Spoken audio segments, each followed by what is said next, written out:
The New York Islanders' six-game winning streak comes to an end. They fall to the LA Kings. We'll tell you the biggest reason why they lost this game. All that and more coming up on today's Locked On Islanders podcast. Your Locked On Islanders, your daily podcast on the New York Islanders. Part of the Locked On Podcast Network, your team every day.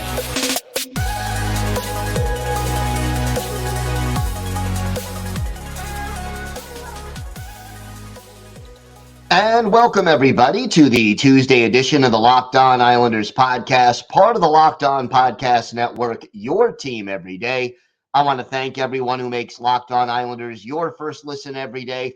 Don't forget to subscribe on YouTube or wherever you get your podcasts so you can get new episodes as soon as they drop. And today's episode is brought to you by Sleeper. Download the Sleeper app and use promo code LOCKEDONNHL to get up to a $100 match on your first deposit. Terms and conditions apply. See Sleeper's terms of use for details. We have got a lot to discuss on today's show, but first, if there's something Islanders related on your mind, if you have a question, a comment, maybe a topic you'd like us to discuss on a future episode, you can email us at lockedonislanders@gmail.com. And if you leave your first name and where you're from, we're happy to mention you on the show when we discuss whatever it is that's on your mind. You can also follow the show on X at Locked On Isles, and you could follow me, Gil Martin, on X at Ice Wars, NYR, VSNYI. I will keep you up to date on all things Isles all season long, and I am live tweeting during nearly every Islanders home and road game. So join me for some instant insight and analysis, and it's great to talk Islanders hockey with you, game time or anytime.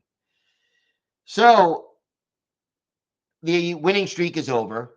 Islanders fall to the LA Kings 3-0. And, look, I'm not that upset about this loss. Out of all the games on this road trip, this was the toughest. And it was the toughest for a few reasons. The first reason being that this was the toughest opponent out of the four. The Kings certainly better than both the Sharks and the Ducks. No offense to fans of those teams or to those teams themselves. And I think they're a better team right now, also the Kings, than the Buffalo Sabres, although, you could maybe debate that. You also are playing the third game in California in a different time zone, and you're playing a back-to-back while the Kings had a day off in between games.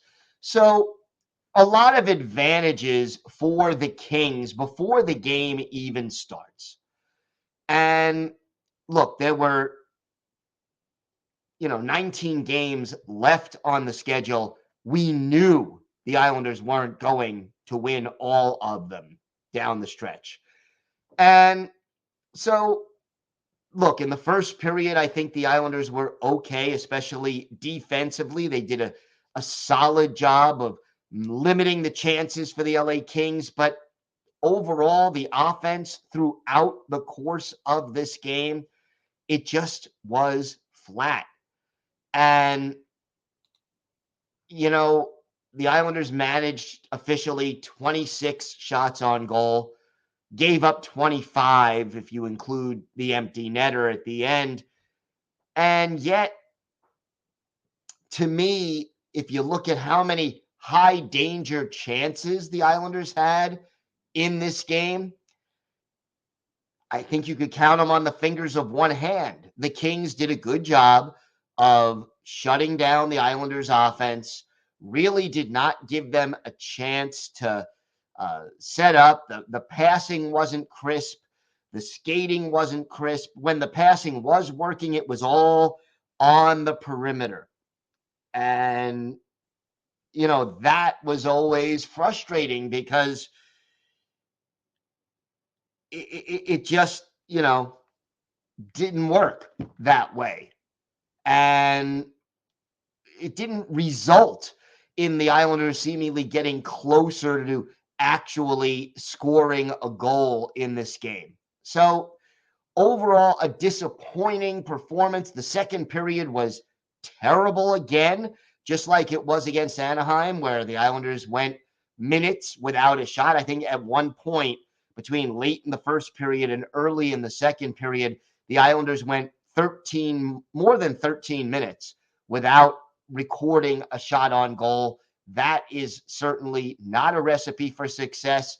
And David Rittich, who got the shutout, again, not taking anything away from what he accomplished in this game, but he wasn't tested all that often. And, that is certainly not, again, not a recipe for success. Before this game even started, the Islanders announced Matt Martin going to miss the game with a lower body injury. He is considered day to day. So Hudson Fasching was back into the lineup for the first time since January 25th. And Fasching was out there for 10 minutes and 19 seconds. He had one shot on goal, one hit, one blocked shot. But again, the fourth line with McLean, Clutterbuck, and Fasching just didn't seem to have the same jump. Fasching made a couple of plays that could have created something, but overall didn't really get it done. Clutterbuck, again, leading the Islanders with 4 hits. But the biggest reason, well, before we get to the biggest reason, I want to do hero and GOAT of the game. And it's tough in this game to find a hero. Let's be honest. There was nobody out there who really played an exceptionally good game. I'm going to go with Brock Nelson because he had 5 shots on goal. But when I say I'm picking Brock Nelson by default because there really wasn't any standout players in this game, I mean it. It really, just wasn't there, the level of play that you expect. Go to the game. If I wanted to name a player, it would have to probably be Noah Dobson. That second goal that the Islanders gave up, which came early in the third period by Philip Deneau, Dauber just stood there in front of the net, had to battle Deneau, had to either lift his stick or push him out of the way or deflect the pass. He was kind of just standing there flat-footed. For Dauber, who usually is just a major part of this attack, a -2. He took a penalty. He had some block shots, but I just think defensively just didn't do a very good job overall. And I'm going to make him the GOAT. Again, a lot of different players could have also been GOATs of the game. Nobody stood out as being great. Nobody stood out as being absolutely dreadful. But I'm going to go with Dauber, who, he's been the hero of the game many, many times for the Islanders, but not a good performance. And to me, Dobson's performance was more an example of what went wrong in many ways rather than, oh yeah, he was the reason they lost. In fact, I'm going to take it a step further. The reason the Islanders lost this game, or the biggest reason that the Islanders lost this game, is something we haven't discussed yet, but we're going to get to it in just a minute. We have got a lot more to get to on today's show. We're going to discuss what went wrong, the biggest problem that the Islanders had in this game. We're going to have our Islanders birthday of the day, a very popular enforcer who is a forward and was with the team from the late 80s into the early 90s. Plus, we're going to take a look at the strength of schedule of all the teams battling for that wild card spot and the last couple of playoff spots in the Eastern Conference. How does the Islanders' schedule stack up? And, do they have an advantage or a disadvantage as we head into the home stretch of this season. We've got all that and more coming up on today's Locked On Islanders podcast. Today's episode is brought to you by Sleeper. Islander fans, regardless of where we are in the standings, I want to remind you that you could win big playing daily fantasy hockey on Sleeper, the official daily fantasy app of the Locked On NHL Network. Sleeper is our number one choice for daily fantasy sports and especially daily fantasy hockey, because with Sleeper, you can win 100 times your cash in daily fantasy hockey contests. All you have to do is pick whether studs like McDavid, Ovechkin, or McKinnon will record more or less than their sleeper projections for things like goals, assists, saves, plus, minus, and more in a given game. To win a 100 times bet on Sleeper, you need to correctly predict the outcome of 8 player stats. You heard me, Islander fans. You can win 100 times your money playing daily fantasy hockey with Sleeper. Use promo code LOCKEDONNHL. You'll get up to a $100 match on your first deposit. Terms and conditions apply. That's code LOCKEDONNHL. See Sleeper's terms of use for details and locational availability.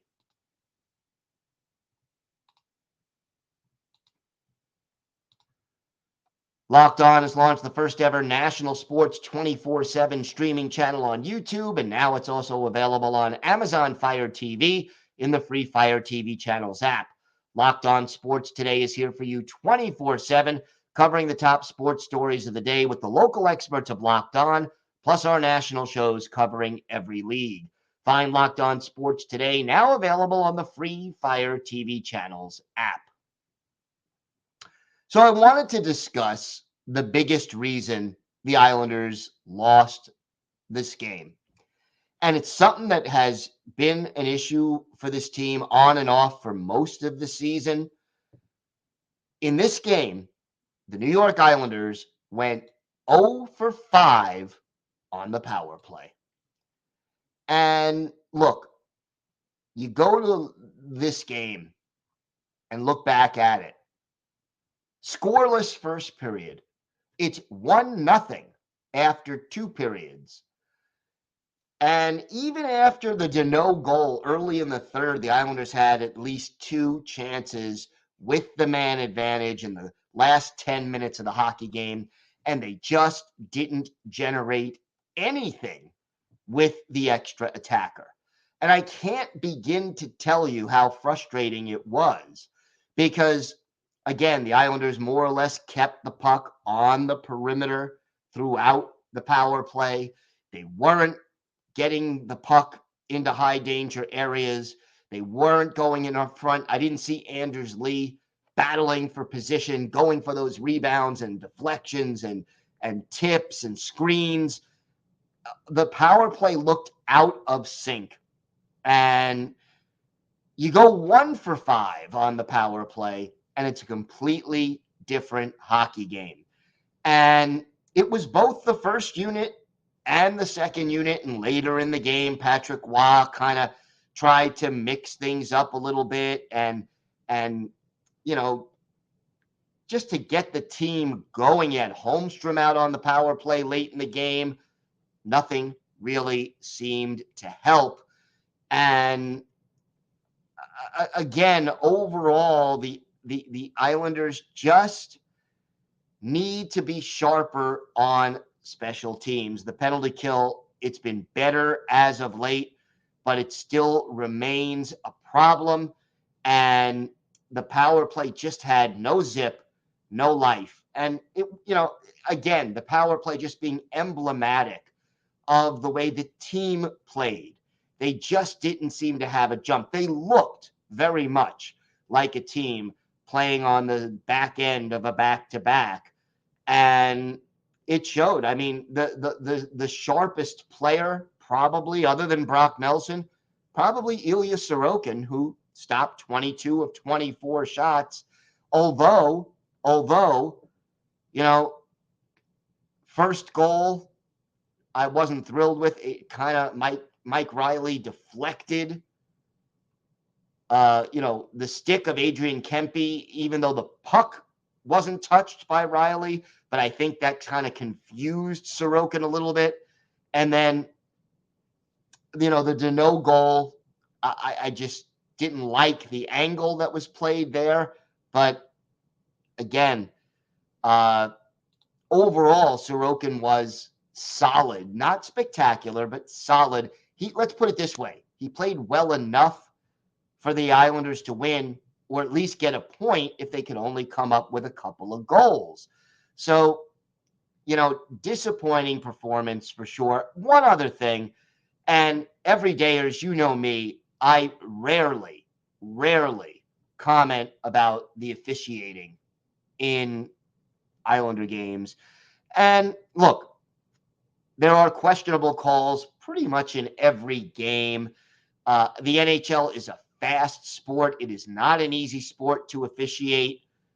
But a lot of the calls in this game, and I'm going to say for both teams, they were kind of ticky-tack. The Matthew Barzal slashing call that ended the 5-on-3, that was just weak as heck.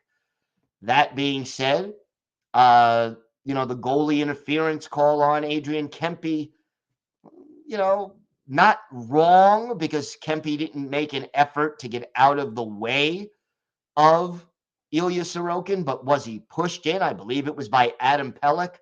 Yeah, but again, no effort whatsoever to get out of the way. So it was one of those borderline calls where you could sit there and say, yeah, maybe. But the Barzal slashing call, Doughty falls on the puck. Barzal's digging for it, and that was a slash. He barely touched Doughty.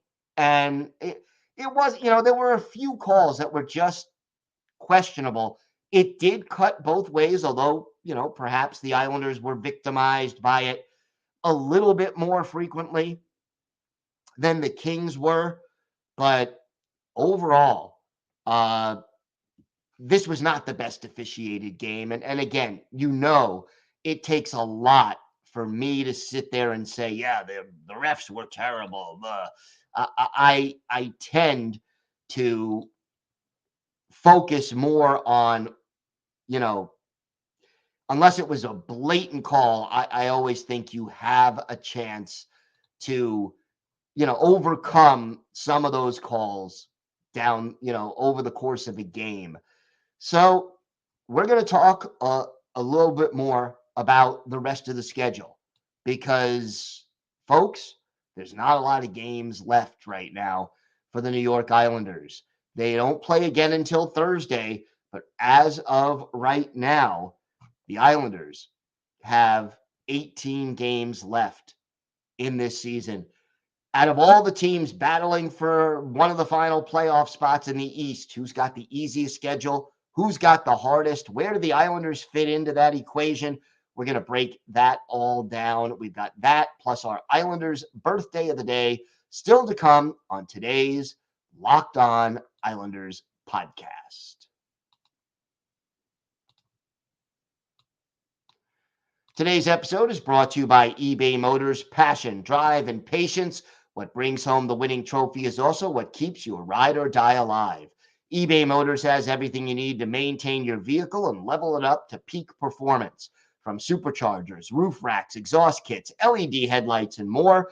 Whether you're into speed, power, or style, eBay Motors has got you covered.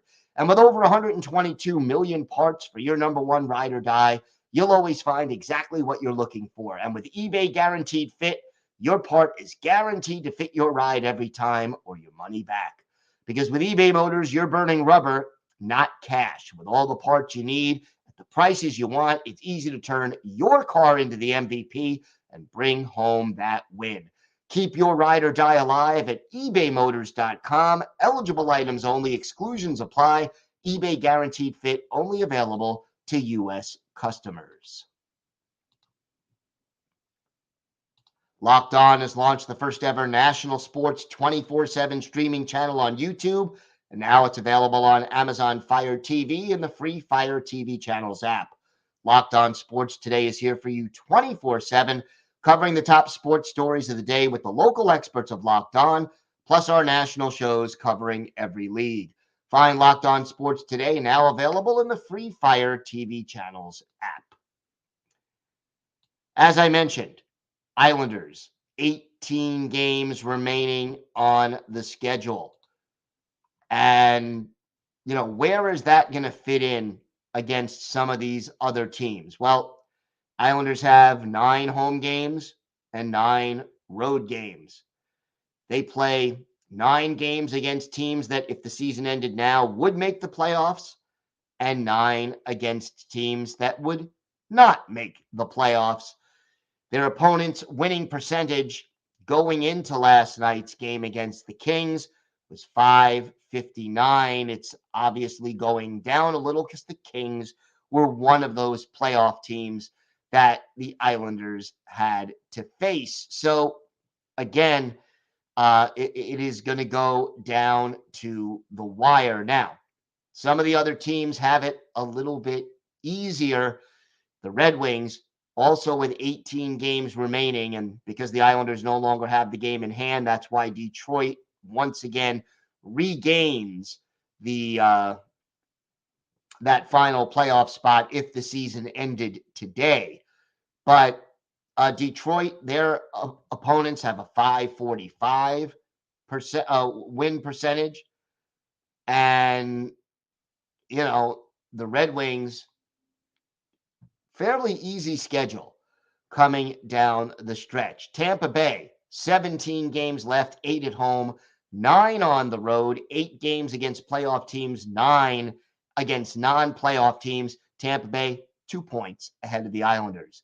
Philadelphia, also 2 points ahead of the Islanders.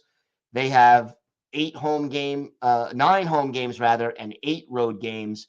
8 games against non-playoff teams, 9 games against playoff teams, and their opponents have a .557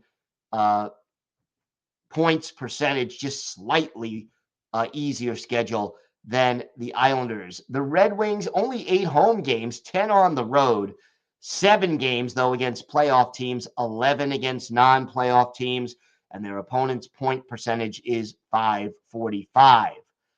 As for the Washington Capitals, they are with 69 points, so 3 points behind the Islanders.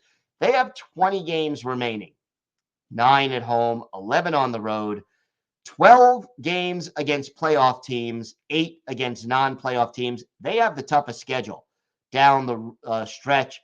Their opponents have a .596 point percentage. So realistically speaking, if you start to break this down, Tampa Bay has the easiest schedule. Washington has the toughest down the stretch. The Red Wings have it a little easier because they only have 7 games against playoff teams, while the Islanders have 9. And yet Detroit has more road games down the stretch, so that could help the Islanders as well. It's going to be tight.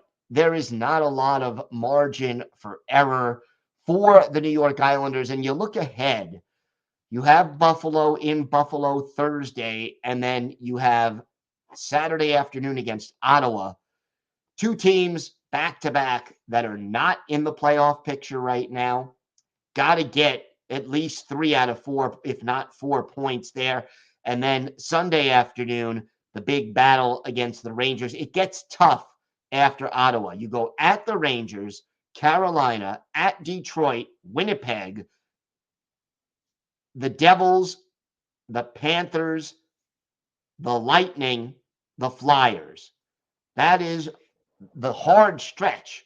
If you can get through that, the finish is easier, because the Islanders' final 5 games at home against the Blackhawks, in Columbus, Nashville, who's been playing well and is tough, the Rangers at UBS Arena, and then you close out the season against the Canadiens, also at home. Last 3 games for the Islanders are all at home. That could be a big advantage. And again, if you can get through this gauntlet that the Islanders will be facing over the, that after the next 2 or 3 games, you got like 5 or 6 or 7 tough games, but those last 5 a little easier. And again, that could be a big determining factor down the stretch. The fact that you still have games against Philadelphia, Tampa Bay, Detroit. You're facing the teams you're fighting. Winning those games and winning them in regulation could also be pivotal to the Islanders' playoff hopes. Those hopes are there. They are the playoff spot is there for the taking. And the key for the New York Islanders is going to be this. Look, we knew they weren't going to win all the rest of their games. They didn't play well last night against the Kings. But the key, they didn't play horribly, but they didn't play well enough to win. And the key is going to be to play consistently well in these final 18 games. You win 12 of these games, or even 11, and get a couple of loser points, there's a playoff spot waiting for the New York Islanders. Let's hope they can get it.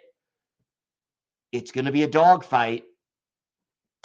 This is, the good news is this is a veteran team, an experienced team, a team that has chemistry because they've been together, the core of it for a while. The bad news, they struggle to score goals, and they're inconsistent. So if they can get a little more consistency, that could go a long way. Time now for our Islanders' birthday of the day. We're a day late with this, but Monday was the 58th birthday of former Islanders winger Ken Baumgartner, the Bomber, a native of Flin Flon, Manitoba, 12th round pick of the Buffalo Sabres back in 1985, but made his NHL debut in 87-88 for the LA Kings. And Baumgartner, let's face it, he was a fighter, an enforcer. He was with the Islanders from most of the 89-90 season through the 91-92 season. In 53 games in 89-90, 194 penalty minutes. 282 penalty minutes in 90-91 in 78 games, and then in just 44 games as an Islander in 91-92, before they traded him to Toronto, 202 penalty minutes. We knew why Bomber was on the ice most of the time. He actually, in his 3 years with the Islanders, 1 goal, 7 assists, 1 goal, 12 assists. Not a lot of offensive production from the Bomber, but boy, could he drop the gloves. In his NHL career, 696 career games, 13 goals, 54 points, and count them, 2,242 penalty minutes. Add a goal, 3 points, and 106 penalty minutes in 51 playoff games. By the way, Baumgartner was an assistant coach with the Bruins in 1999-2000, so he did take a brief stab at the coaching thing. Finding his best game as an Islander, how about November 7th, 1990, at the Meadowlands, Islanders visiting the Brendan Byrne Arena, taking on the Devils. Glenn Healy, the netminder for the Isles, Sean Burke in between the pipes for the Devils. And in this game, Ken Baumgartner in the second period with the Islanders down 2-1, assists on a goal by Pat LaFontaine to tie it at 2. Brad Dalgarno, the other assist. And then early in the third period, Bomber assists on a goal by Bill Berg that puts the Islanders ahead. Islanders end up winning this one by a score of 6-3. Baumgartner, he had 2 assists. He was a +2. He did not have a penalty in this game, and he had 2 shots on goal. Ken Baumgartner is our Islanders' birthday of the day.